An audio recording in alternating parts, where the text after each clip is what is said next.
In this scene, it is hard to believe that this is the same Hamlet we saw at the start of the play. He is no longer terrified of death or what might come after, and he in fact engages the gravedigger in a humorous conversation against the backdrop of gravestones and dug-up bones. A certain fatalism infects Hamlet's thoughts, too.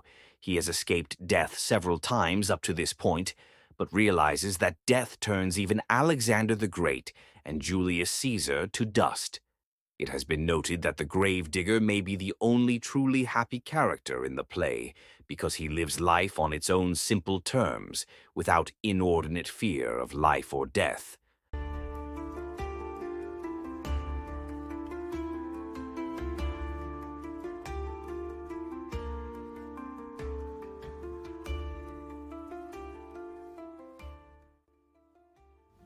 Has this fellow no feeling of his business that he sings at grave making? Custom hath made it in him a property of easiness. I will speak to this fellow.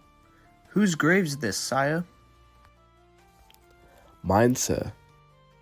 Oh, a pit of clay for to be made for such a guest is meet. I think it be thine, indeed, for thou least in't. What man dost thou dig it for? For no man, sir. What woman, then? For none neither. Whose is to be buried in't? One that was a woman, sir, but rest her soul, she's dead. How absolute the knave is! How long hast thou been a grave maker? Of all the days the year, I came to that our last King Hamlet overcame Fortinbras. How long is that since? It was the very day that young Hamlet was born, he that is mad, and sent to England. Mary, why was he sent into England? Why? Because he was mad. He shall recover his wits there, or if he do not, it's no great matter there. Why? 'Twill not be seen in him there. There the men are as mad as he. How long will a man lie the earth ere he rot? Faith, if he be not rotten before he die, he will last you some 8 year or 9 year.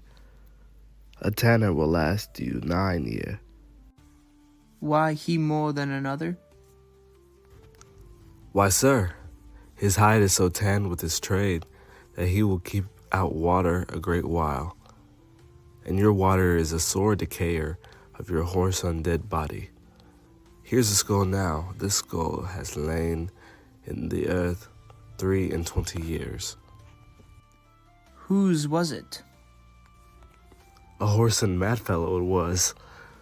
Whose do you think it was? Nay, I know not. A pestilence on him for a mad rogue. I poured a flagon of resin on my head. This same skull, sir, was Yorick's skull, the king's jester. This? In that. Let me see. Alas, poor Yorick, I knew him. Horatio, a fellow of infinite jest, of most excellent fancy, borne me on his back 1,000 times, and now how abhorred in my imagination it is. My George rises at it. Here hung those lips that I have kissed, I know how oft. Where be your gibes now, your gambols, your songs, your flashes of merriment, that were wont to set the table on a roar, not one now to mock your own grinning? Prithee, Horatio, tell me one thing. What's that, my lord? Dost thou think Alexander looked o' this fashion the earth? And so?